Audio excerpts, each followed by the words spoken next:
Magandang araw po sa inyo, itong guided at pasensya na po sa mga nakaraang buwan na hindi tayo nakapag-upload ng mga video dahil medyo marami pong kabisihan nangyari ng mga nakaraang buwan.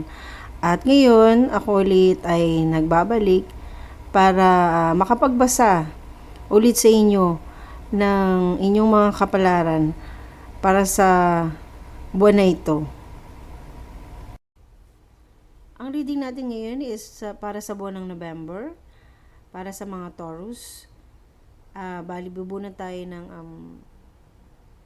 4 card spread tayo, and then bubunan tayo ng isang card, parang isang reflection or pangyayari ng October o September, October, mga nakaraang buwan, kung magpapatuloy ba to o sabihin natin na hindi na siya magiging part ng November natin o November, hindi na magiging part ng November mo, Taurus. And pipili tayo na bubunan tayo ng isang angel card and spirit angel or mga God, kung saan lagi lang silang nakagabay sa atin. Sila yung kung saan magpapasalamat tayo sa kanila na lagi lang silang nakagabay sa atin kung sino man sila.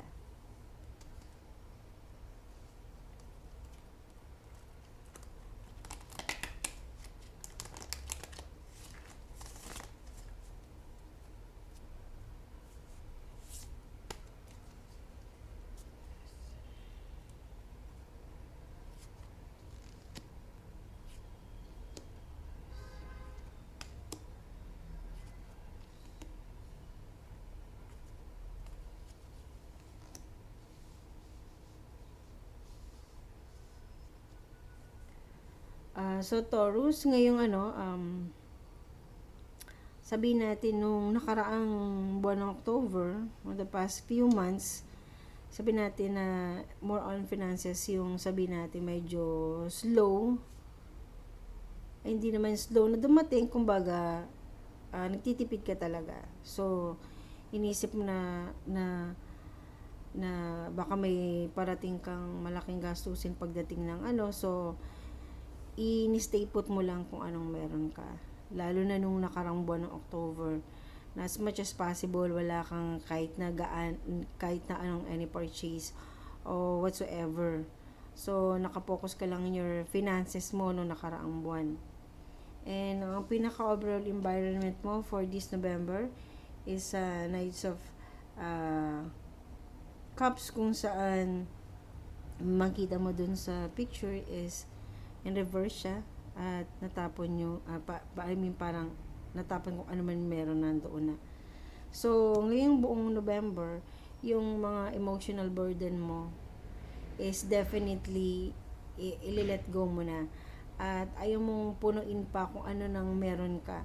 Ay kung kailangan sigurong bawasan mo yung mga burden na yun sa'yo, is babawasan mo para at least makapasok kung ano man yung Diba parang minsan may mga ganun na pinapakita sa YouTube or sa Facebook, yung mga tipong may glass and then pinuno mo ng pinuno and then nag-overflow na. So, parang ngayong November nito is gusto mong tanggalin muna lahat ng kahit anong pabigat na doon. At yung hindi naman kailangan talaga is tatanggalin mo. Kasi gusto mo munang makahinga ngayong November na to at hindi ka masyadong mag-isip ng beyond doon sa mga expectation mo at i-let go muna yung mga bagay na tipong hindi na naman na nagbibigay sa iyo ng magandang impression or pakiramdam. And unexpected is Queen of Swords. Unexpected, isang tao na medyo involved sa iyo this November na unexpected na na tipong sabihin natin before is tipong nakamando siya sa iyo or kung ano man yung mo na because Queen of Swords dito is babae, whether boy or girl ito, na dating nagbibigay sa'yo ng konting pasakit o medyo nahihirapan ka sa kanyang i-handle siya.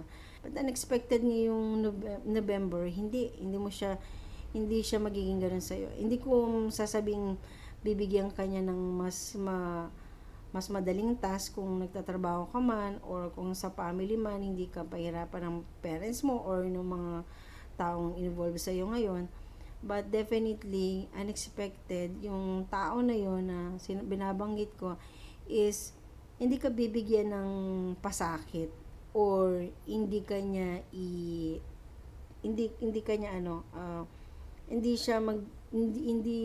ka masyado mahihirapan i-handle siya, dahil wala din naman siyang pwedeng i-handle sa iyo na tipong sabihin natin, siguro nagbago siya, possible, or nakita niya yung mga potential mo, kaya siguro naisip niya na siguro baka medyo nakapag-isip-isip siya siguro na hindi tama siguro yung ginagawa niya. At ngayong November is medyo magiging magaan ang pakiramdam mo, dahil hindi siya masyadong magiging involved sa pasakit sa'yo, kung ano man yung binibigay niyang pasakit sa'yo before.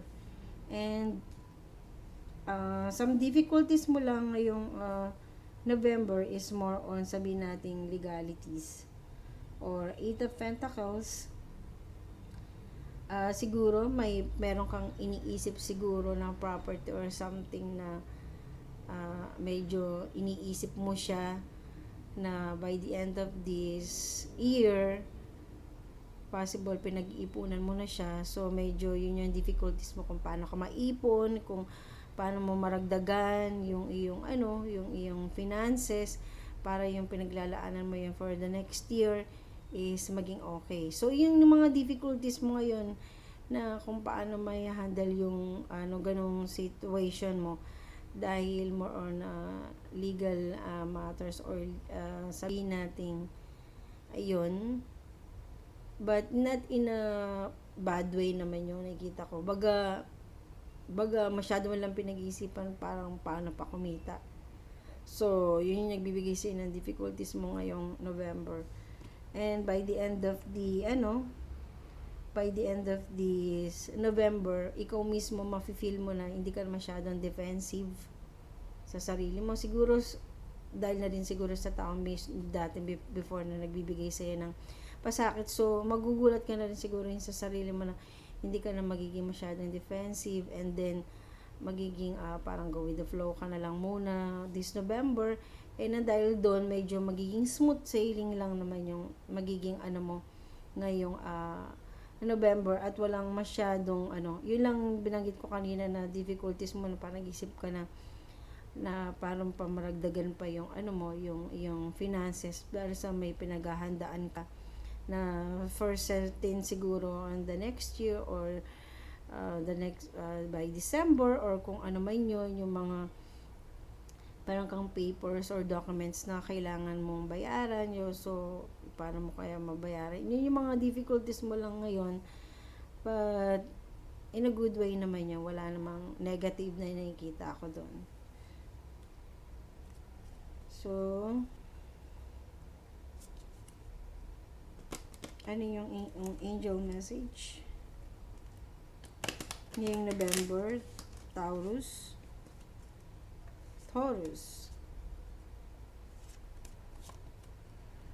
you're ready. So sinasabi sa ng angel mo ngayon na you are ready. So kung ano man yung darating sa iyo ngayong November, ready ka. So kung ano man yung sigurong pinag-iipunan mo, pinaglalaanan mo, inasikaso mo, ready ka na. Baga nandoon na, nakalatag na. At kung ano man ang bibigay pa sa iyo ng tao na to, naka-ready ka naman, pero hindi mo siya masyadong mararamdaman nga ngayong November. And dahil siguro yung naging mentality mo yung unang pasok pa lang ng buwan ng November, na kailangan is mag-let go ka muna dun sa mga bagay na hindi mo naman kailangan binibit-bit, pero naano mo pa rin sila. So you're ready. Sinasabi sa iyo ni angel mo na kung ano man yung mga darating pa, ready ka, whether financially, emotionally, spiritually, at kung ano pa yan. So you're ready. So sino kaya nakagabay sa atin? Kailangan nating pasalamatan siya ngayong November na to.